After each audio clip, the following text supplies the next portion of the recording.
accrochent dans le béton, dans les ferrailles. C'est moi qui ai mettre des camions. Toi, le salaud, qui a fait ça.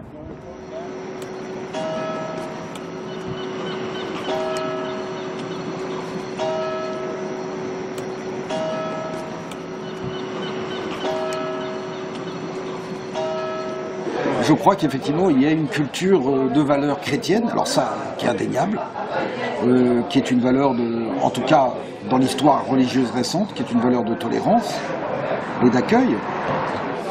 On a ouvert la porte à Poutine et à l'extrémisme lorsqu'on a refusé de reconnaître les origines chrétiennes de l'Europe. L'Europe s'est construite par les monastères.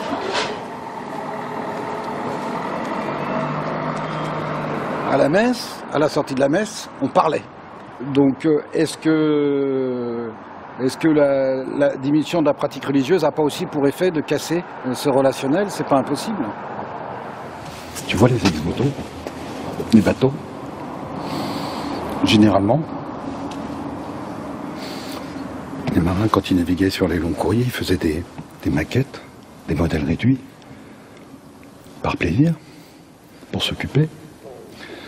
Et puis aussi, ils pouvaient les donner à l'église pour réaliser un vœu s'ils étaient sauvés d'un naufrage ou s'il y avait eu un événement favorable dans leur famille. Donc on trouve souvent dans ces églises de bord de mer des ex-voto marins. Ça peut être des tableaux ou effectivement ça peut être des modèles de bateaux comme ici.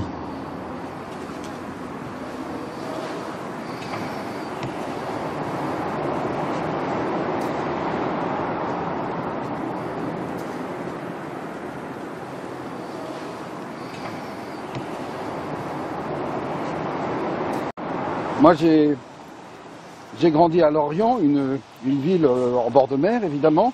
La vie quotidienne était rythmée par la sirène des chantiers. Le matin, pour l'embauche, la sirène pour la débauche, etc. Et j'allais aussi très souvent dans l'arsenal de Lorient, donc un arsenal militaire, ou dans la base sous-marine, parce que j'étais scout marin et on avait nos bateaux dans l'arsenal et la base sous-marine. Donc j'aimais bien y aller. Mais l'aspect industriel m'était sincèrement un peu étranger. Et je me suis intéressé à Saint-Nazaire au moment de cette affaire Mistral, où on allait livrer ces grands navires d'invasion à la Russie de Poutine. Habitant à Nantes, je me suis dit qu'il fallait qu'on fasse quelque chose, et donc je suis venu plus fréquemment à Saint-Nazaire. Donc aujourd'hui, je connais mieux cette ville. Ça a au moins été l'avantage de cette affaire. Car c'est quand même très intéressant, il faut le reconnaître.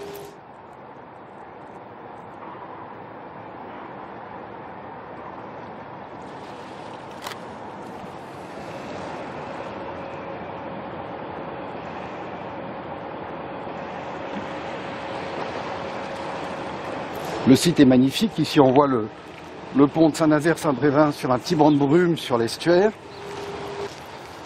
Puis on y fait des belles choses et des grandes choses.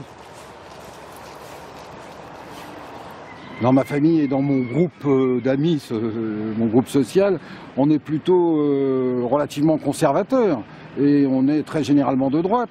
Mais ça n'a rigoureusement aucun sens. Ce qu'il faut, c'est se référer à des valeurs, à des problématiques internationales et de choisir l'homme politique qui répond le mieux à ces buts qu'on peut avoir.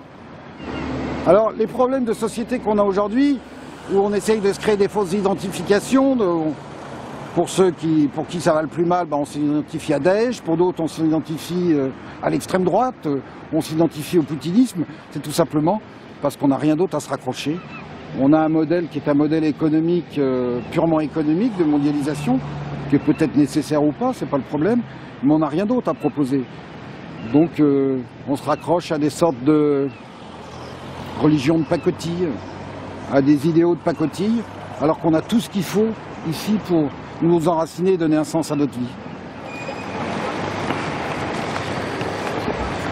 C'est quand même fou d'imaginer qu'on a un terrain aussi sublime au milieu d'une grande métropole et on n'en fait rien d'intéressant, on fait de l'urbanisme indigent qui va mal vieillir de toute façon, ça c'est sûr. Soit on s'intéresse à notre patrimoine, on l'utilise, on le met en valeur, soit on dit ça n'a pas d'intérêt mais on ne le remplace pas par du gadget.